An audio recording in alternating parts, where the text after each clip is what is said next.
DistroKid now also has a motherfucking app.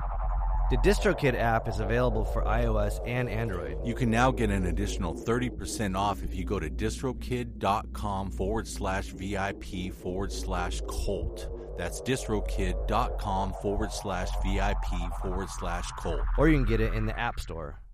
Fuck.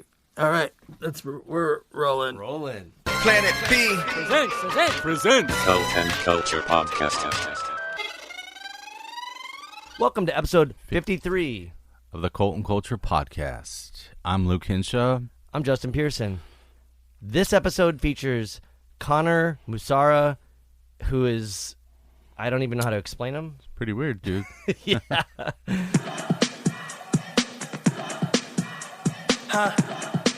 Can I talk my shit?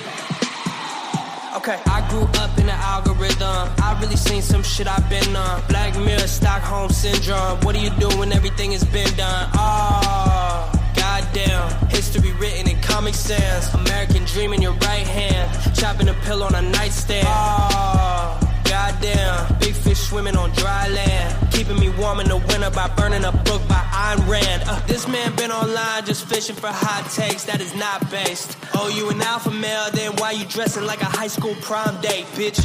Touch grass, etc. Switch your life for a better one. Covering up your online life like a fucking U.S. senator. Oh, goddamn. That's an anime profile pic. Repeating the same shit, never going off script. I seen the threats and I'm still gonna talk shit like, oh, goddamn. Somebody come get her, looking like Malcolm in the middle. I pull up in the multicolored chains like Skittles. Price going up, double or triple. Churning out hits at the cribble. Travel so much I don't dribble. That dog in me like I eat kibble. How does he make it look simple? Cause after all these years, I'm still going in like a dimple. Oh, goddamn. I grew up in the algorithm. I really seen some shit I've been on. Black Mirror, Stockholm Syndrome. What do you do when everything has been done? Oh, goddamn. Staring at my fucking phone like, oh, goddamn. Screen staring back at me like.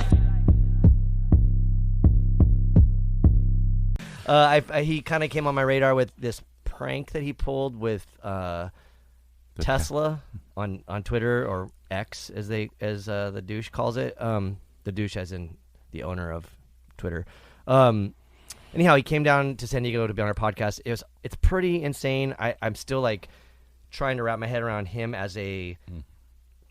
We kind of get into it. An artist. Yeah. Is what we agreed on. Like, he's a musician too, but also just like such a bizarre performer or something, producer, all that kind of shit. But we were psyched to have him come down here and be on the podcast. He's definitely like, out of our normal lane, which is awesome, and we're always welcoming that, especially considering like where we've been going with some of our guests lately. So, yeah, we're psyched that he's been on, that he was on this, and the stuff we got into was insanely interesting and kind of not what I was expecting. It gets a little political and stuff, which is rad. So, anyhow, we hope you enjoy this podcast. This episode is sponsored by all of our regular sponsors, one of them which is Kindred, who just opened a new spot in San Diego called Dreamboat right here, as you can see on this bag. If you're in San Diego on tour or on vacation, if you live here and you're listening to this or watching this, you got to check it out. Kindred, which also owns Mothership. And then now Dreamboat's the new spot, which is also part of a speakeasy called Vulture. 4608 Park Avenue. Damn, really? Yeah. That's good. I hope that's right. Yeah. No, it is. Cool. But we got this, what is this sandwich? It's yerba. I don't know, but I bet it's fucking good. It looks insane. Ooh. Yeah, here. It's like yerba something, but Corey, the owner, kind of said it was modeled somewhat after Superiority Burger. If you know what's up with that in New York, then you know what's up. Anyhow, enjoy this podcast, enjoy this food, and we'll see you on the other side. It's great.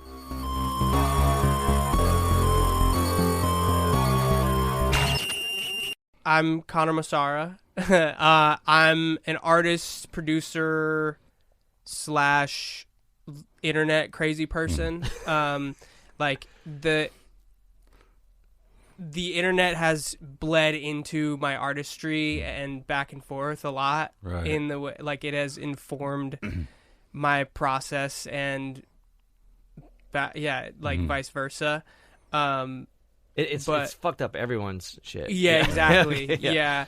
But I guess I've like a lot of my process has been, or over the past several years has been like born out of like social media first as like the setting for it. Like I did, it kind of started with, I did a song a day, or I posted a song every single day for an entire year, like with a video, produced, wrote, like, shot, did you edited. wake up and start the song, or did you already have some shit lined up? I was doing them on the spot every single day. Yeah. And it was like, I was mostly looking at it as sort of like an extended piece of performance art where like the torture of it was kind of the point where like it was driving me insane. But did you skip any days? no. Fuck, that's Every great. single Yeah. day. And a lot of them, I mean, most of them are really short. Yeah. They're like super short. Yeah. They're mostly like song ideas, but it was an original song idea every single day, produced, written, filmed by me. And anyway, so that snowballed into just being a content creator where I'm not I'm an artist and I'm a producer. I want to make music and stuff, but just the reality of, you know, the world is social media is a part of that. So I was trying to come at it with the intention of like, okay, maybe this could be an interesting thing of doing an extreme with it as like part of the artistry almost. Like that's sort of been my mindset, as opposed to just like, hey, here's a song I made and it's online. Like, also, anyway. it sounds like I always cringe because I don't know how to like read music. I'm not really I'm not like a good musician or trained or whatever. So I default to like, I'm an artist, because it's kind of just like, are those notes right? Probably not, but it sounds fucking cool. So like, but you're taking it to like another level where you're like, I'm an artist because you're like inherently forced, I guess, to like have the 365 day video. Like that's kind of like, that's art, not necessarily like music, even though you're creating music. I totally agree. And it's a weird back and forth too, because a lot of my musical decisions were affected by even just the simple. So I play a bunch of instruments. I've always played a bunch of instruments, but I mostly, like, the main reason I was using instruments so much in this series was just because it looks cooler on camera. Like, my process isn't necessarily like me playing every instrument all the time, but I know visually that's like more exciting for people. Like, oh, this guy's playing a bunch of shit. Yeah, like there was one where you were playing you're playing like there's like a song and you're playing the drum beat and it's like a trap beat or whatever. It's like, so it's like, and like I was like, wait, is he playing that on a snare? And you weren't, but you produced it and then you just filmed yourself playing it. Like that one was probably, it might have been both. Like I might have been like, if I'm filming myself, like it was playing, it was a sequenced drum beat. Like it was like it was a synthetic drum beat. It wasn't like you were real snare, but you were playing it like. Oh, yeah. Well, it was probably layered or something, because the only time I'm showing, like, if you're seeing me play something on camera, like, there is audio of me playing it for sure. Cool. Whoa. In there.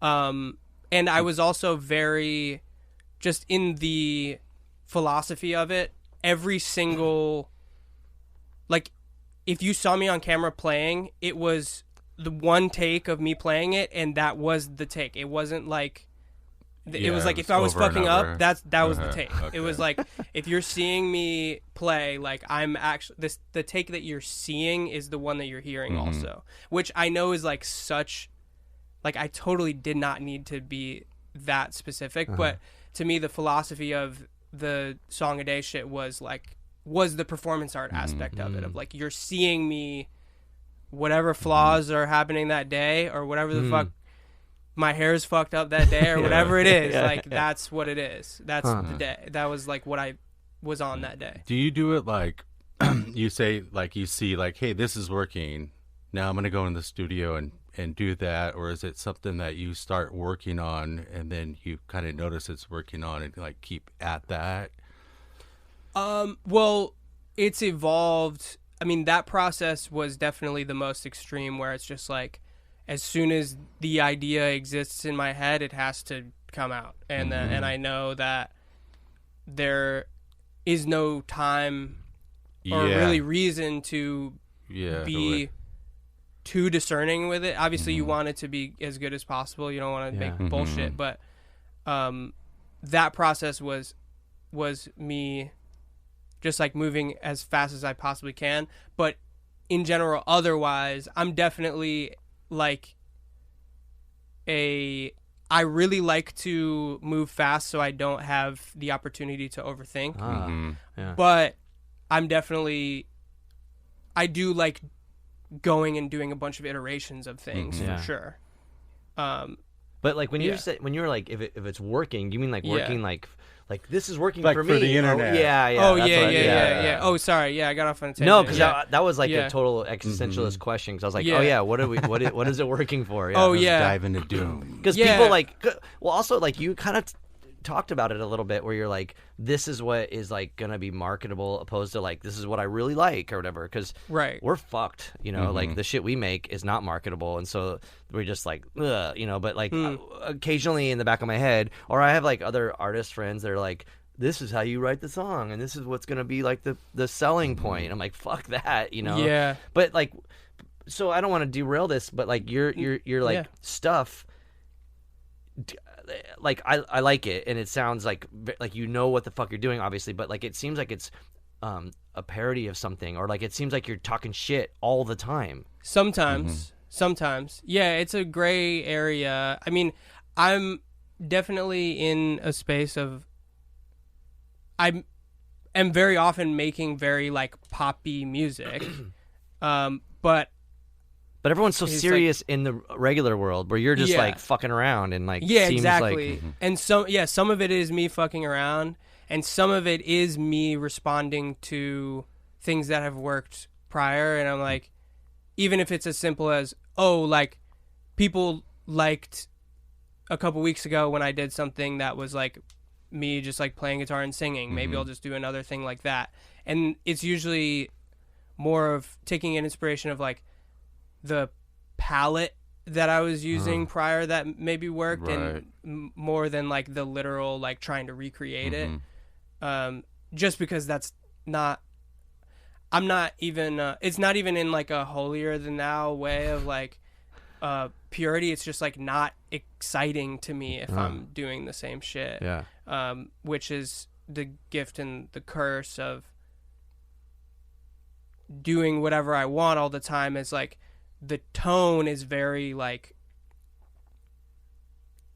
there, it can be very inconsistent in the way that people are perceiving it, because sometimes I am doing almost like meme songs, and and they are purposefully like I am just fucking around, and it's supposed to be like, sometimes it's supposed to be funny, sometimes it's very serious, sometimes, so it's kind of like even the one that you did about like, what was it, like some kind of like Thanksgiving dinner thing about Palestinian, like it was like, I can't but it was remember. like, there was, but it was like a very serious thing where you're like, I'm pro-Palestine, but like I'm gonna fuck with you and make a joke about like your family being fucking bigots or what, something like, I'm paraphrasing, you know what I'm saying? I can't even remember, but I probably okay. There was there was fuck, I wish I could remember. Like it was righteous in the sense that like you had a cool message, but you also were just like taking a jab at like everyone's fucking stupid racist family or whatever. You know? And I was like, oh, that shit's cool. Like that resonates. Yeah, I mean, a lot of it is just coming from my just way of communication in general. Is like I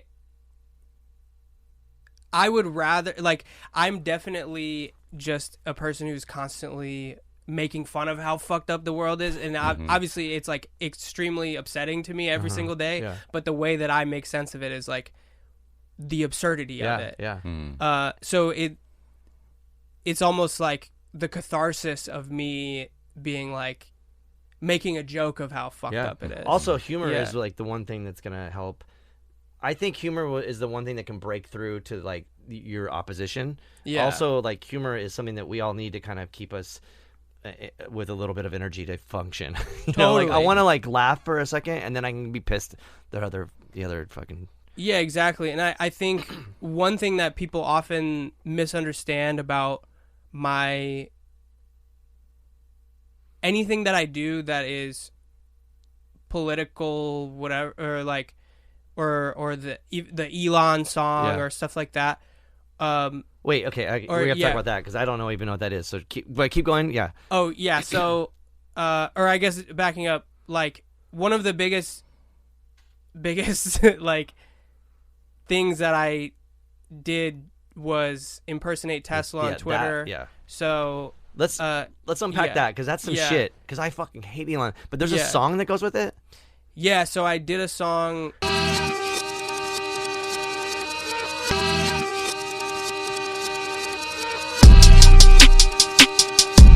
Fuck 'em. Bitch. Elon Musk, this shit blew up like a motherfucking Tesla. Cybertruck on fire like my motherfucking temper. I am just a stat in a programmer stand up. Refresh the app, bitch, smile for the camera. Or I'll back up. Let me Okay. give the context. So it was when Elon did he made it so that you could just buy the verified blue check. Yeah. But he didn't actually introduce a system to like make sure that you were the person you said you were. So I just went and made an account that looked identical to the official Tesla account, and then I paid $8 to Yeah. make it look like it was the verified Tesla account. Wow. And then I just started tweeting at crazy shit as Tesla Yeah. for 8 hours. It's fucking That was great. the craziest day of my life. It was all over the news, everything. It's quoted in the official Elon biography by Walter Isaacson. Now, Whoa. these stupid tweets are quoted in there. It Like was- saying like someone was making fun of him in the biography or how, yeah, they were talking about that basically how much of a mess the his Twitter takeover was, and like they brought up the different like parody accounts that came up, so they talked Wow. about the Tesla one that Yeah. did. So I gotta buy that book. Like fuck Elon, but I probably should have that book just because it's funny. Just for but- archival purposes. Yeah, exactly. But anyway, Wait, you should make merch with like one of the things on it or something. Yes, I did. Wait, And then I don't know and if then I get released sued it. and then do a PR campaign. Yeah, on that. exactly. Yeah. I actually already had like months prior. So that was just like a split second random decision. But months prior, I just had a song called "Elon Musk Can Go Fuck Himself" just because. Yeah, of course. Yeah, I That hate should Elon, exist, and yeah. it was just funny to me, and I was like, "Why would I release that?" Yeah. But then me doing the Twitter thing, Right. then I was like, "Oh, well, I have this song. I should just put it out." Well, like so But- after all that happened, you were like, I'm yeah, I gonna was just like, do "Oh, this. this is Loaded, crazy." ready to Yeah, do it. like I'm on. Yeah, they're talking about me on CNN and stuff. I'm like, okay. Also, it reached CNN. I saw that what you said where it went. Like it's very impressive, but CNN as well. That's crazy. It was like Jake Tapper. I'm sure Fox picked it up. Like that's probably if you got Fox. They talked yeah, about it. Yeah. They didn't. Or yeah, I think they probably should. I don't even know Yeah. how many. Yeah, but and John Oliver was like reading the tweets on John the Oliver, shows he's that- like the fucking pope of like everything cool. That's so Yeah. rad. So, yeah, and I got interviewed by Newsweek and Business Insider and stuff. Did you get in It was trouble? You know, or like did someone? no. Well, I was actually. So I did it. I was very careful to be anonymous, and I did it with like a burner email, burner account, everything. And then when the account got banned, that night I was like, okay, well, I probably should say it was me, Yeah. just so no one else takes credit. Oh shit! And then I made a TikTok video that night, Yeah. just like explaining what happened, and then that separately like did crazy numbers and all that. And then so as soon as I said it was me, then it was like all these news outlets, boom, boom, boom, boom, They're all hitting me you up. Yeah. Um, Did you get a lawyer? no, because I actually didn't. Nothing happened. I Yeah. was surprised. I think there were a bunch of other fake accounts that were made, and I think the only one that had anything actually happen to him was the one that did the Eli Lilly account. He said that, or it was like a fake Eli Lilly account, and he was like, insulin's free or whatever. It was like, and then that like caused their stock to crash. Wow. My Tesla stuff did cause their stock to fuck up. So That's great. pretty crazy. Yeah. It's crazy to like affect the market Yeah. like that accidentally. Just like in a like- one-day joke. Yeah, exactly. And I think like, or going back like, For $8. yeah, exactly, for $8.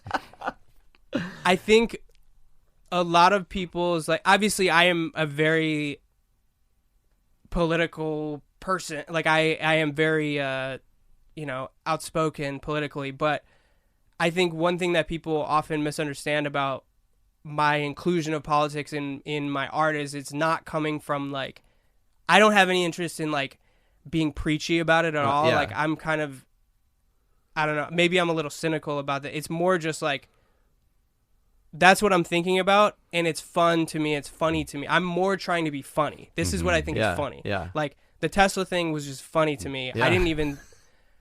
I made that thinking like, okay, maybe a couple of my friends will like repost this. I didn't really, I didn't know it was gonna be fucking like on the news and shit. So, but like some people kind of project this idea that I'm like trying to be like an activist with it or something. It's like I'm just a guy online. You're like not, music political, like it's not like, I wouldn't even say it's 50-50. I would say like more musical than like the political. So like that's Totally. weird that people would grab that angle. I mean, I guess people are just lame and they pick whatever. I think it's culturally just a thing where now the association of like being outwardly political is like someone who is expressing political opinions online is like already they're calling themselves an activist, whether or not they're actually doing anything other than talking online. So I think it's partially, it's a mixture of that like conflation of, or I guess almost like the bastardization of the word activist almost, or like the associations of like people thinking that like posting a angry tweet about a politician is like activism. And that's not even like, I mean, I am like equally as politically ineffective as them, but What, ineffective? yeah, I mean, it's like, But also, okay, I think when you're like, I'm mad and politics, this, that, and like your audience is like limited, but like I would say like your prank, and this is not like a diss on you at all, because I think that fucking Tesla thing is genius, but like you did like some bullshit for a day and it like went fucking crazy and was like serious activism. Like you fucked up true, like yeah. Tesla stock. That's like anyone true. can rant about like, Elon Musk seakyling on TV, like whatever, but like you just went and like fucked that shit up, like probably I guess that's true, yeah. So you like used humor and like you weren't just like I hate Elon, because like who cares? Like Yeah, it doesn't. Yeah, Just like how many of us do? It's like I don't want to get in see line. someone just like bitching about it. I want to see like your shit where I'm like, dude, that's fucking wild. So Yeah, you are an activist, but yeah, whatever. That's just weird. It's weird to like look at it, because I think like you a lot of people like, I mean, I guess John Oliver's a good example too. Like he's hilarious and he's like constantly weaving in his like shit talking like jabs with like real legit news, and like a lot of heavy depressing stuff. So like Totally. I think that like makes it more digestible, at least for me, Yeah, and well, I guess going back to that, there were a lot of people who love Elon who thought that it was funny too. Oh, good. So, like that's even crazy too. Like and then when they really what made them alter, I feel like mostly pretty much everyone loved it. Yeah. Like including people who love Elon. But when I put out the song that said Elon Musk can go fuck himself, that was when they were like, oh, okay, fuck this guy. And I think also them realizing like, oh wait, like this guy's able to like, this guy's using this, and I was using it. It's like, why wouldn't I? Yeah. But anyway, it's just a weird thing. Like I think I would be interested to hear your thoughts on this too. Is like the political like usage of, or the political like utility of art being like so neutered that like I'm almost like, I kind of think I'm like, okay, if like fucking Rage Against the Machine didn't like cause a revolution or something, like there's not really gonna be anybody who's gonna, it's like, it's for me, political or politics in art is mostly like for the catharsis of us, like between, and that's kind of how I think about it. Is like we should include our political opinions in our art mostly because it's like a shared experience as opposed to like I mean maybe this is too cynical, but I'm just like me making a song is that like that's great and maybe that feels good for people who agree with me, or maybe I change a couple of people's minds, but I'm kind of like, this is for catharsis more than like actual activism than anything. So you're just like, I'm doing this for myself. If you like it, great. If you don't, fuck you, right? Yeah, I mean, I guess when because you you put already it like that, made it like like before the whole thing. You were just and you didn't even like put it out. You're just like whatever, you know. Yeah, just in general, like that's. But I wonder about like you bring up like Rage. It's a good example because I think they're like overtly political. So when you go into like your personal engagement with a Rage Against the Machine album or show or whatever, you're just like, this is gonna be a political rant, you know. Or like with you, you're just like, whoa, there's like a politic thrown in there. And it's funny, and you're like, oh, I can kind of like take it or leave it. But at least you like, I think you have like this space to ingest it a little bit more. Like I think that's a good point. I think there's like little. Like Luke had this thing where like the story where you were at the gym and you had this crazy shirt. Like, can you tell the story? Well, I mean, I have a bunch of anti-God, God-free shirts, and a lot of the people at the gym are very don't like it, and they just want me to take it off and beat me up or like pound me. So wow. I know their routines and I know their times, so I have more than just one shirt. So I'm like, oh, his leg day is going to be Wednesday. So then on Wednesday I showed up with a fucking another one, and he just, his blood was just. But the one where it was like he said something, and you're like, I don't speak English, and you said it in English, and I was like, dude, that's like, wow. What is? But because I mean, a lot of them are Mexican, and I just said that, I don't speak English. But it said like, what did it say? There's like no brown people in the Bible or something. Yeah. And he was no like, white people in the Bible. Oh, that's what I meant. Yeah. And he was that goes hard. But he like came up and was like in your face. Yeah. And you're just like, in English, I don't speak English. and you just like leave it because I think like that. That one was at the bar. At the bar. Okay, sorry, bar, gym, same thing. Yeah. But like the little like. It's just like the delivery, and you're just like, there it is. Like I don't need to like go off about like why we have Che Guevara in all of our T-shirts or like whatever like wear a hat that says like communist. Like I'm referring to like the Rage antics. Yeah, totally. It's a little much. You're like just maybe tone it down because I don't know. Like I've known a lot of fucking dickheads that liked Rage, and I'm like, dude, you even know what the fuck that's about? Like there's a lot of like. Really serious leftist politics, and you're a fucking asshole Reaganomics dude or whatever, so it doesn't like make a lot of sense. Where I think like you could just be I think political stuff is relevant, but like maybe be a little bit.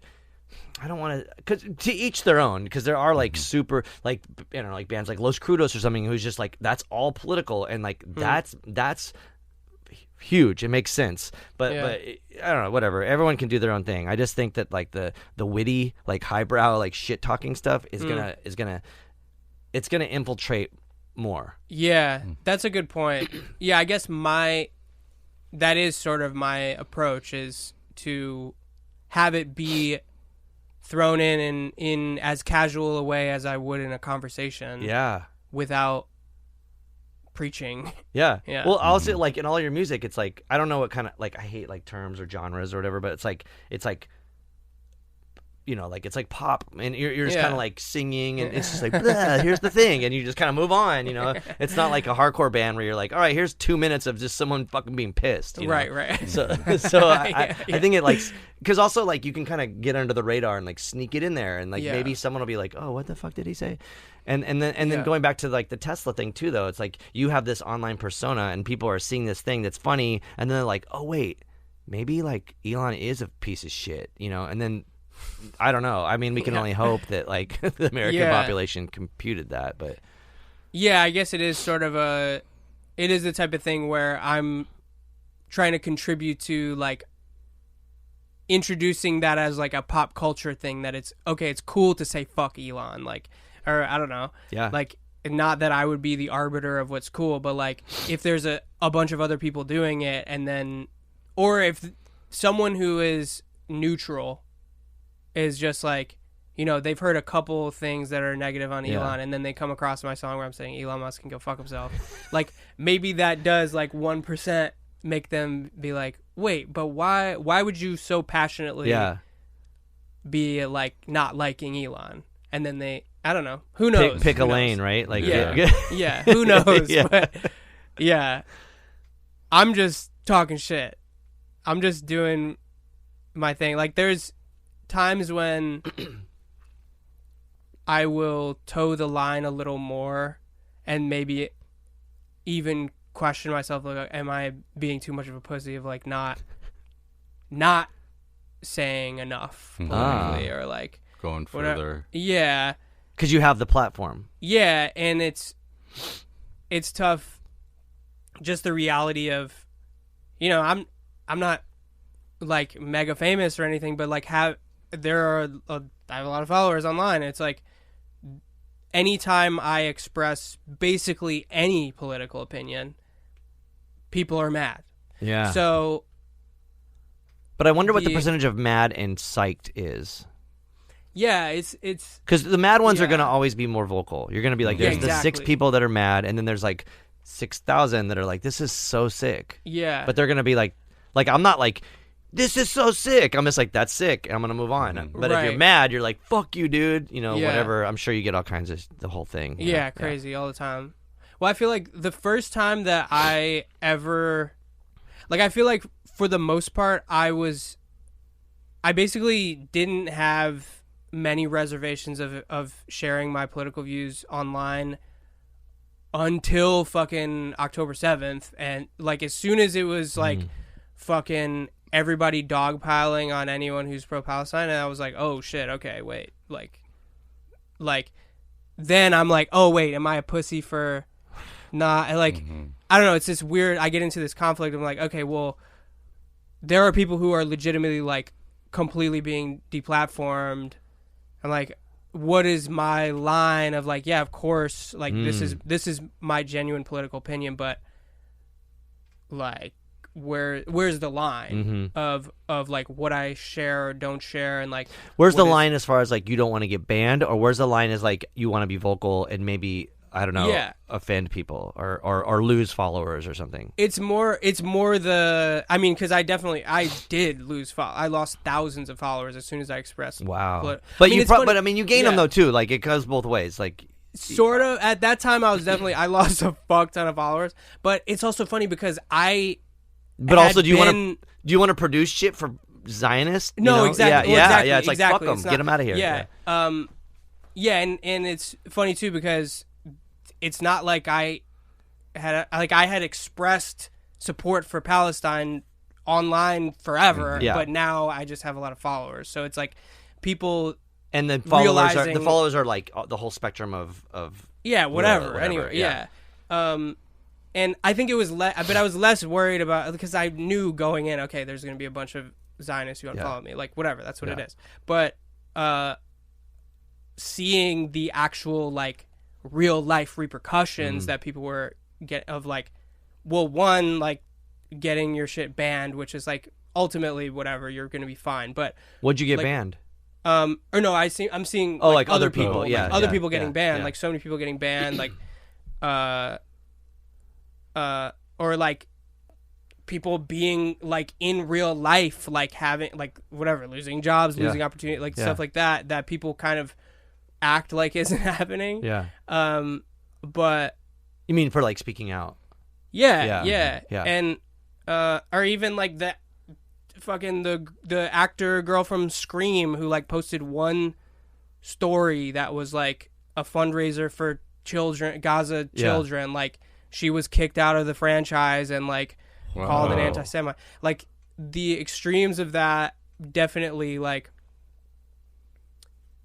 it's hard for me, like as a person who, you know, maybe this is vain, but just like the idea of, you know, I want to continue to have a career in the entertainment industry, and I see stuff like that and I'm like, okay, well, Yeah. what If I do that. yeah, where's the line here where like real life repercussions are, like which real life repercussions are worth it, and how effective is even speaking out, even like, not that you shouldn't, I know you should, but it's just like I get into these like cycles of like, oh shit, like there are real stakes for what shouldn't really be that crazy at all to say. Yeah. So but I feel like you could reference like maybe like The Daily Show or something with Jon Stewart, you know, where like that isn't a sphere where they're hilarious, constantly talking shit, you know, and like, which seems like on brand with your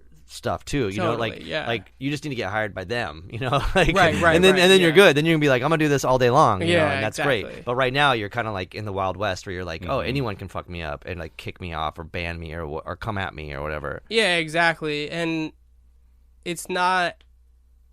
I don't know. I try not to think. I also think it's like coming a little bit from a sense of like maybe hubris or just like fear that is not totally founded, but it's just hard to. I don't know. It's just hard because seeing so many people see repercussions in the industry, I'm like, oh fuck, like they're sending a message, and like that sucks. And I think even sometimes I think about people that I work with, like if they would have repercussions for me having a political stance publicly, like that shit I worry about sometimes too. Like even like I have this pop group I was saying I'm developing, like that would be like very pop radio music. This would be like music that would be kind of, it would need the machine behind it, and that machine would very much not like to have someone publicly being like, oh, America is committing a genocide. Like, but I wonder if the machine at some point, or sections or segments of the machine, is going to be like, no, we do want that. Right. You know, like, because there are these like corporate entities that have real morals and ethics that we can align with, but it's the ones that are like, I mean, we were looking at Meta, you know, I mean, fuck that shit, you know, or whatever. Or like, but you know how like the backlash to like Twitter was like Blue Sky, and like you can do whatever the fuck you want there, and they seem like I listened to an interview with the CEO of Blue Sky, and it seems like, okay, this is like really seems like something rad and healthy for you know, humans to communicate with. But I see what you're saying. Like, do you want to like stay and work with the system that's rotten, or like maybe abandon it and hope to align with like, maybe my analogies aren't that great, but like the sort of like Daily Show people, you know, you're like, there it is, like that system is good, you know. Even like talking about John Oliver, like how he's constantly shitting on HBO, and it's like he's on HBO just shitting on them, like that's also like something that I'm like, what is that? That's great, you know. Like I don't know, there's a lot to it. But I mean, ultimately it's just, I think a part of being an artist is just that willingness to receive whatever the fuck is coming at you, and that's just like what it is, and you move on. Because well, it's weird because when you're an artist and you decide to take the stand that can ultimately you know, cripple or bankrupt your career, there's two sides to that, because sometimes it can come back tenfold where you're just like, you were the righteous one, like boom, here you are, and like everyone's like so psyched on that shit. It's weird to figure out like what I think. If you're doing it from your heart and you're sticking to it, and you're like, at some point it has to come around, you know. I mean, it really does. A lot of the artists that I think took a stance and got shit on, it came out the other side like just so rad. Totally. But it is scary to throw that all away. And I think that is, I mean, depends on your artistry, but that's like, it should be a part of it, of that willingness, I guess. But then I'm always like second guessing myself still. But at least you're thinking about it, because I think some people don't even get to that point where they're like having this internal dialogue, like what am I doing? Is this am I being, you know, just or whatever? Like some people probably don't even get to that point. They're just like, ugh, and then they just like take the easy route or whatever. So I don't know. I appreciate that in itself, just the fact that you're contemplating this seemingly massive thing, you know, like the subject of, or the idea of it all is pretty crazy. But what about like, because I think no, go ahead. You still want to be an artist and don't want to get a day job. Exactly. And also that can go pretty far too. Be cautious of what you say. It's and also like, frankly, the reality of even just my like bread and butter behind the scenes, like producing for people, a lot of that is like doing, if I do music for TV or ads or whatever, that's going to be, a lot of times will end up in places that I don't politically agree with because I don't have control of that because it's universal music. yeah. It's like, so it's like the no ethical consumption. It's like we're all just, okay, we're here. Yeah. Like if you're making money from somewhere in this industry, like it's trickling down from somewhere fucked up. That's so funny. We had the same exact thing with Nick Reinhardt. He was like in Terra Mellos and he played in like Death Grips and a bunch of bands. But we were talking about like what would it take to get like Terra Mellos, or he referenced the Locust, like to be in a McDonald's commercial, you know, because they're gonna that like song or that piece is they're gonna get something to fill that spot. So like it might as well be you who's gonna be a rad person than some schlub that's just gonna fucking fart around and not make a thing, you know, like yeah it's tough. It it's the is. same thing. It It's the is. same Yeah. ethical shit Yeah. of like, now I do think that the music industry as a whole is in a better place of like not immediately shaming somebody for like doing something for a commercial or whatever, because even like not even that long ago it was like if you did a whatever commercial, Yeah. Apple, McDonald's, whatever, it was like you're fucking lame as hell, why did you do that? Well, But- Chumbawamba did that. They did a car commercial, and everyone was like coming at them, and they're like, oh, we're just gonna take all of this money and give this to this like environmentalist organization that were like looked at as like I might be wrong, but like they were looked at as like eco-terrorists, you know, like that, wow. like that term. Chumbawamba was doing that? Yeah. So they were like, yeah, Holy we were, shit, because what the fuck? Chumbawamba, like, you know, I saw them at the Che Cafe. I grew up with like seeing that like as like a punk band, but then they like got massive, Yeah. and so they're like, okay, someone else is gonna be in that car commercial. We might as well take that money and fucking give it to the opposition, and they did that, and I think that move. For me, it gives it justification, you know, like to Right. the haters or the purists or like the left that want to shit on them, like whatever. Yeah. I think that's a righteous move. Like, Yeah, that's interesting. yeah, like whatever that amount of money is, like it would have been given to someone else, and Right. then that would have just went to like a yacht or whatever, you know. And they're just Yeah. like, no, we're taking that money and giving it right to the people that you're fucking over. Yeah. I mean, that would be like, yeah, you're strategically taking that money out of the circulation, and it's still, if you're using it to enrich yourself, that's weird. It can be weird, but also it's just survival. So you're kind of, it's like, I don't know, it's the gray area of, I think about that a lot. I mean, and I'm, you know, nowhere near successful enough to like, you know, warrant, I think, a true ethical question of any of this, but like, But the fact that you're contemplating yeah. all this is massive. I think that deserves attention. A lot of people don't even get to that point. I mean, you know, yeah. Well, it's funny because like I'll have conversations like this with like industry ass people, and they're like, "What the fuck are you talking about? Just go do your like." No one cares. Just like fucking do your thing. Like there's not, and I see what they mean, but like, I don't dude, know, like maybe- no one cares that you're like pro Palestine or like they're they're just like do whatever the fuck you want. Yeah. Like no, go get your money. Who the fuck cares? Oh, Like, sure. Yeah, it's like like you're playing the game. Like it's gonna be fucked up no matter what. Like just fucking do it. And maybe they're right to an extent, but it's hard to. I mean, once again, it's another like gray area line in there. But I think I'm, you know, now landing more. I'm like, maybe I'm a little too cautious even because there's a lot of like the unknowns of it. I am just like, oh, what if this bad thing happens, as opposed to just like doing it and then dealing with it later. I think like the bad things, there's also a silver lining in it. Like,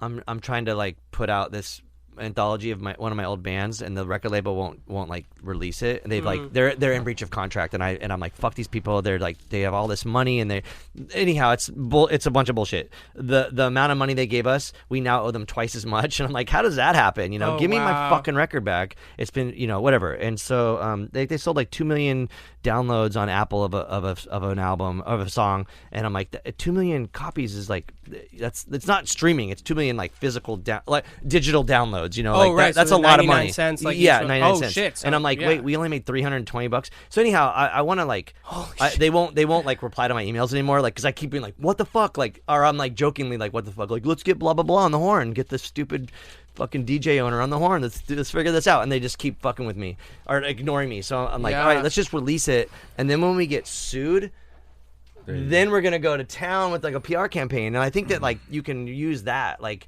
you know, Totally. and not that I'm like fucking with like the oppressor, you know, but Yeah. I will fuck with the oppressor, and everyone Yeah. already knows that. But like, if I could like do.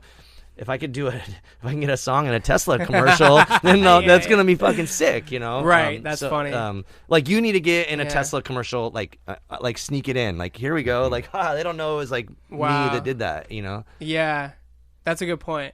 That's hilarious.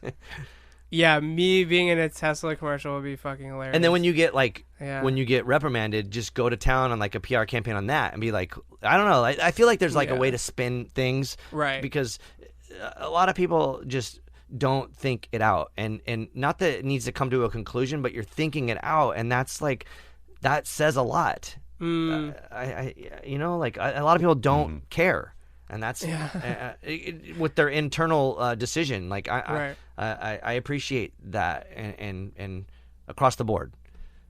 Hell yeah. Thanks.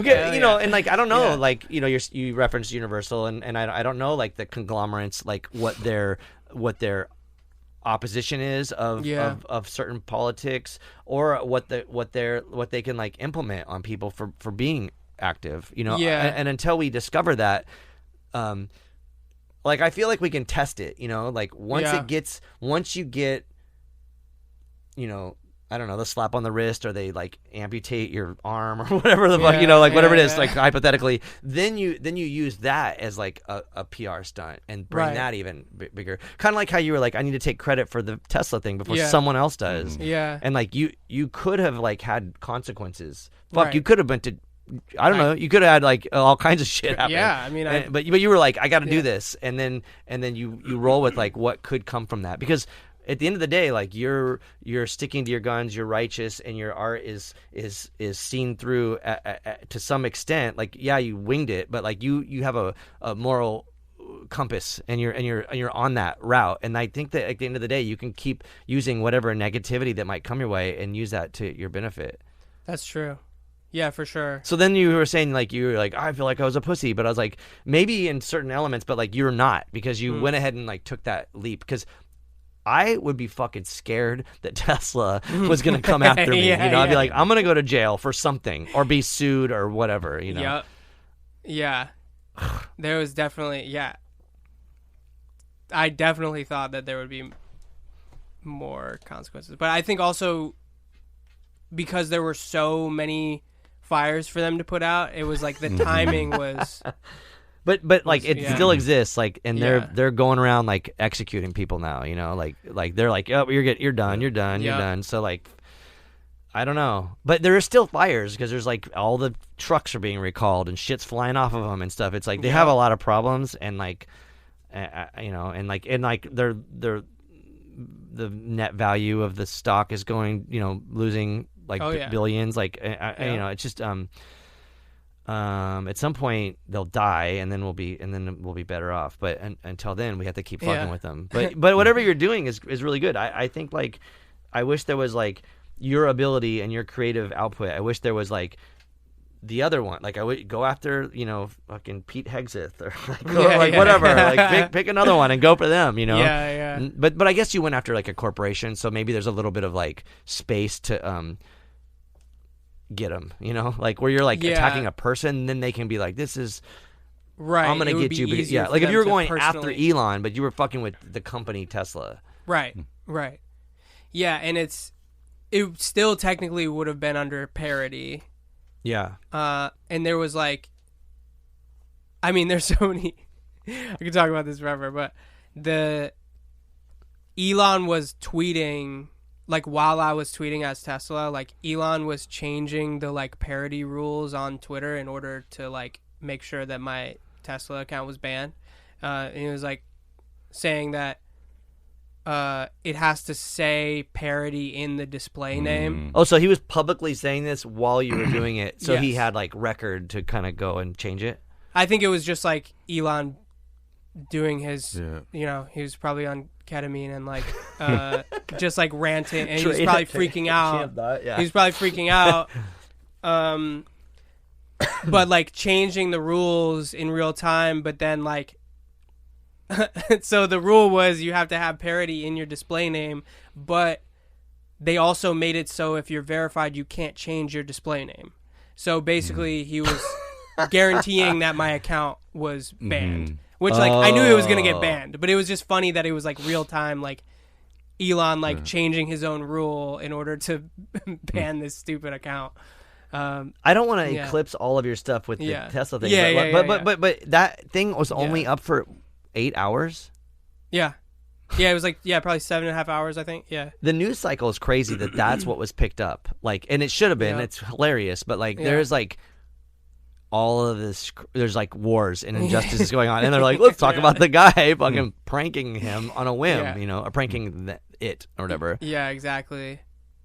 Yeah, so funny. And I went to a Did wedding. you sell your like, Tesla pretty soon after all that? Or did you- yeah, exactly. I was at Got a free one. Yeah, we were at a wedding like a couple months after that, and one of my childhood friends works for Tesla corporate, and he Oh, was yeah. at the wedding, and it was so. But he thought it was funny. Yeah. But I was also like, don't don't tell anybody that you were with me, but like Oh, you might get in yeah, trouble. Yeah.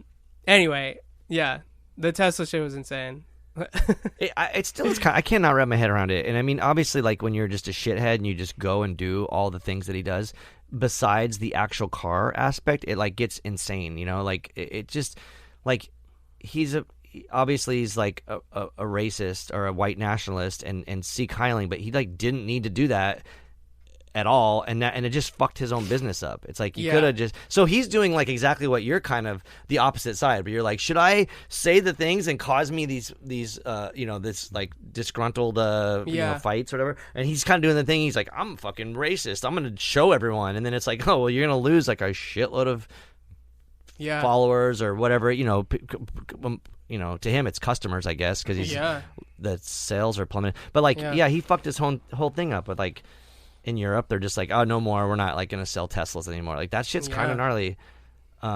The positioning of that stuff is wild. But I Yeah. wonder, like, because can you talk about the thing you're doing? I don't know if I'm mixing it up, but the person that you're going to start working with, is that you're doing like a collaboration, like where you're both going to be the singers? That's Yeah. not the band that you're developing or the artist. Is that the artist? no, you're it is. developing? Yeah, Okay. yeah. Okay. So it's this girl Chanel Jolie, from LA, trans girl rapper, super dope, and yeah, I've been developing her for a couple years, just like as her solo thing, but then it just turned into like the songs where we were both like going back and forth, like those were the most fun. Yeah. And it just turned into like, okay, wait, we should like do this as a duo and do like a pop group thing. Also, like aesthetically, like just seeing the two of you speak on that one, it was like a clip for one of your shows, I think, and I was just Yeah. like, you two are a lot different and a Yeah. lot alike though too, because I was like, Yes. you guys are both like very like, you know, like I don't know, Yeah. it was weird to like in a Yeah. great way. I was like, this is such, and then when you mentioned them and said how you're going to do this collaboration, I was like, holy shit, how is that going to be perceived or marketed or Yeah. whatever, all the things. But it's cool because I mean, maybe it's been done before, but like to me it looks like new territory. This could be bad or could be insanely good, you know, who knows? Yeah. But yeah. Yeah, I think. I mean, I'm just excited about the music in general, but also just the like you're saying, the dynamic of the two of us is a really interesting juxtaposition because we both have, I would say, complementary sort of chaotic energy a little bit, Yeah. but we're also like kind of outwardly very different. Like I'm obviously What's your sign? Pisces. Okay. So I'm often perceived as like very quiet and reserved, but obviously, as we've discussed, there's this other side. But I mean, you're like your vibe, your thing is like very like very yeah, loud and crazy. Yeah, and Chanel is just a very intense and like infectious personality, and especially in like rap world, like there's no trans artists at all. Yeah, I mean, there's a couple, I think, but no one. There's definitely not been. I mean, there haven't been that many super successful trans people. Period. yeah. But especially in hip hop at all. So, and I mean, our duo is her solo thing is going to be more like hip hop focused. Is it out already? Or any solo stuff out? We're like in the process right now. This summer is when it'll be rolled out. And can I just say one thing? Yeah, go ahead. Because I feel like that we're going back to like the bigger picture of like taking a risk or something. Because you like a few months back before the administration took power again, it seems like it would have been like this is a good time. Like everyone's like pro trans, like this, like everyone's coming up, and now it's like fucked again. Yeah.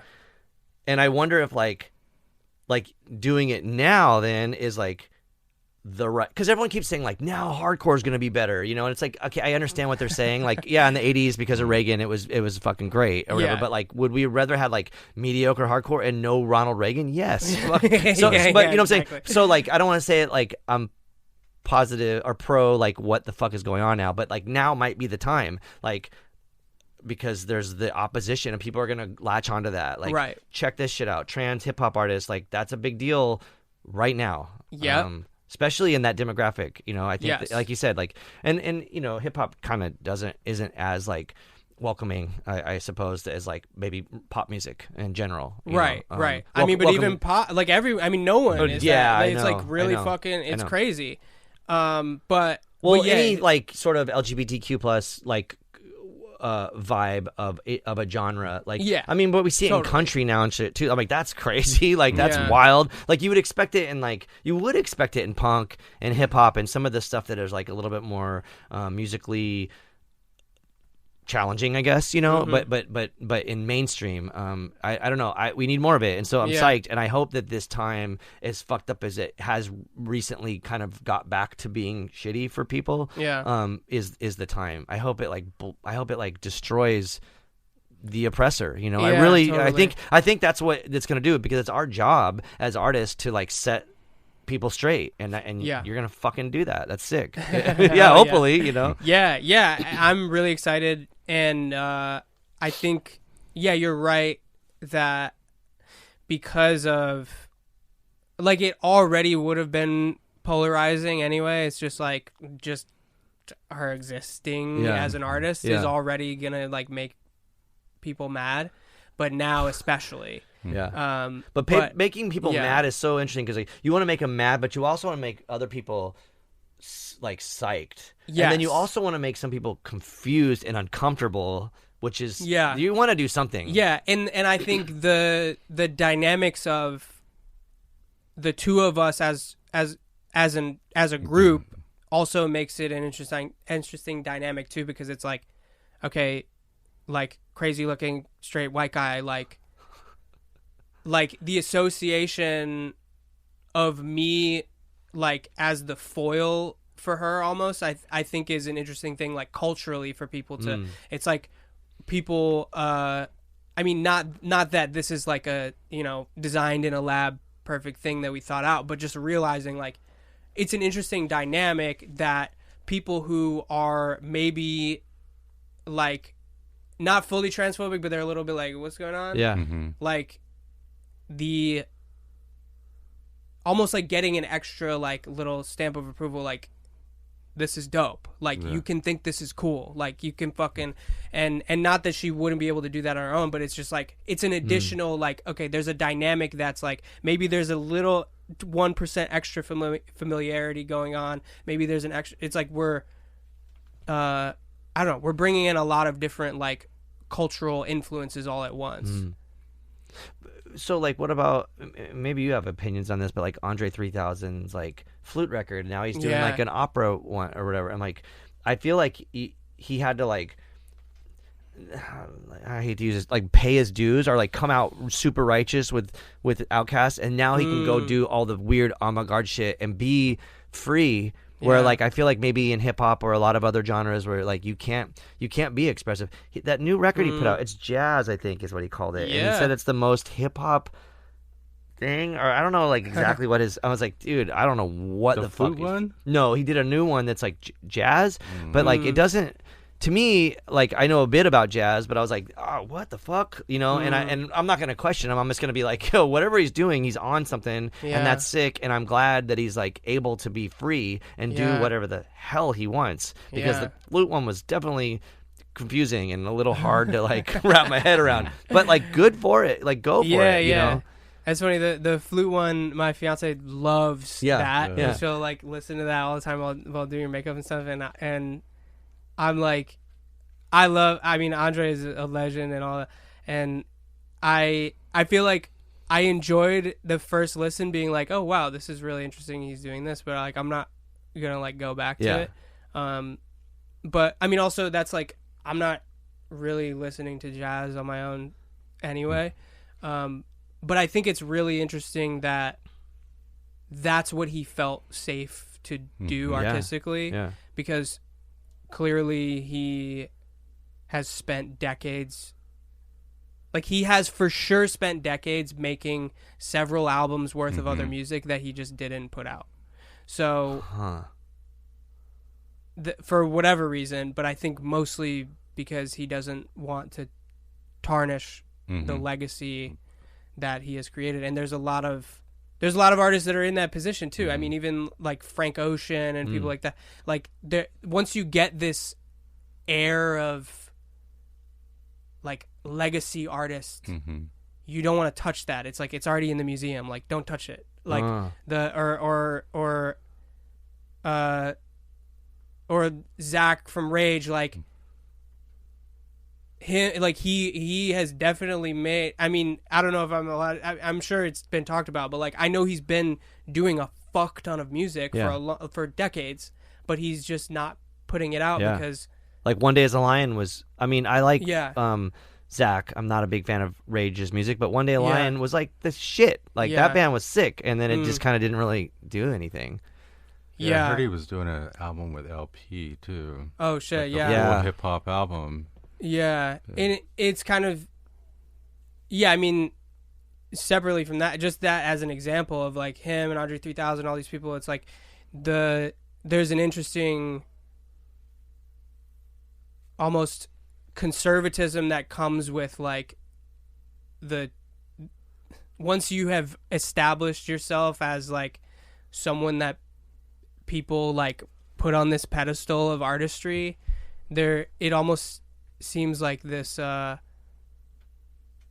just really fragile thing that's like it's like tarnish it shouldn't, the catalog. yeah, it shouldn't be fragile because you have built something so strong and so many people love and respect you. But how many examples have we seen of absolute legends that we would just be like, yo, we would listen to anything you fucking do. Yeah, we just want to hear it. Farting a mic. Anything. Oh, like, that's like what's his name did that? Shit! Never mind. It's gone. I can't think of his name. He farted and it was great. Yeah, there was a one of the Backstreet Boys songs. They like used a fart in the Max Martin like sampled one of their farts. That's great in a hit song too. Really? Yeah, one of the I mean, and going back, as I was thinking about it, I was like, the exact opposite of this is Kanye, where you just fucking drive your shit right into the ground. So maybe there's a middle ground. Of like, I mean, the middle ground's probably like Metallica, where they like did that Lou Reed record or something. Like, just like, dude, just stop, you know. But but you would think, like, in theory, and I'm gonna say this to people listening to this, in theory, like Metallica being like, Lou Reed, let's do a record. That's almost like Andre being like, I'm gonna do a flute record. It's almost is like fucked up. But Andre, you're like, I guess because with Andre, you're just like, that guy's Andre, don't fuck with him. Like Metallica, you're kind of like, you got Lars, you guys are stupid, you know. So maybe it's already kind of shitty, you know. I don't know. Yeah, I think there are like inherent, like, Andre doing a jazz album is not that far from the aesthetics of Outkast. Like there's like, I mean, it is obviously it's a totally different thing. It's an instrumental thing. There's no vocals, but like I feel like spiritually it's like that's, I mean, he's the same person, the same artist. Like people would, and how many songs did they have that would have jazz samples? Like it's there are parallels there, so it does make sense. But yeah, I mean, I wish he would put out other stuff too. We want to hear him, but he definitely does a lot of like features on other artists, like every once in a while. So if he's listening, we're open. Andre. Yeah, what's up? Yeah, give us a call. Bring your flute. Yeah, exactly. But that would be a boss move too. You're like, we got Andre just playing flute, and everyone's like, what the fuck? Totally, like that's crazy shit too. Like we're just gonna like only feature him playing flute. Yeah, that's cool. Yeah. Jokes on someone. Yeah. Well, shit, man. I think we should probably wrap it here. This is killer. Like you as a person, as an artist, as a activist, like I appreciate you. Like you embrace it. Thank you. Yeah, like whatever you're doing. And I think that the fact that you're like having that internal dialogue is really, really important, and it speaks volumes, because a lot of people I don't think even get to that point. So it's rad. Thank you. And I fucking hope. What's the new project called? Is it? It's called Plastic with 2 C's. Yeah. What Plastic with 2 C's? I hope that shit goes massive. I hope it like is the thing. You know, I really do. Because you deserve it, and the world deserves crazy shit. Thank you. Crazy good shit.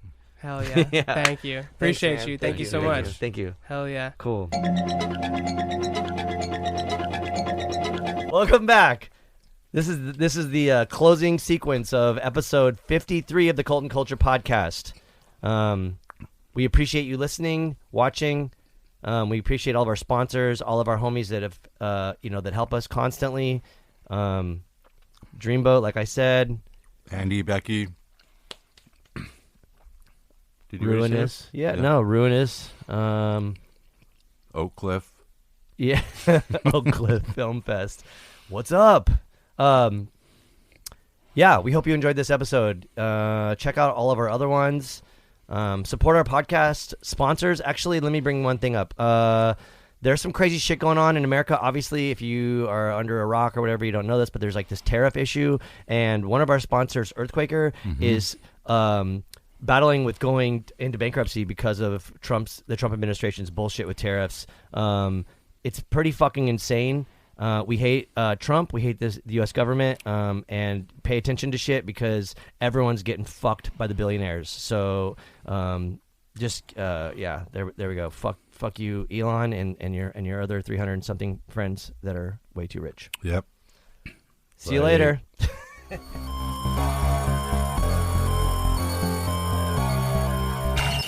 Cult and Culture is a Ruinous Media podcast proudly sponsored by Earthquaker Devices, Heartwork Coffee, Diodario, Kindred, Smashed Plastic Record Pressing, and San Diego Food Shed. Planet B.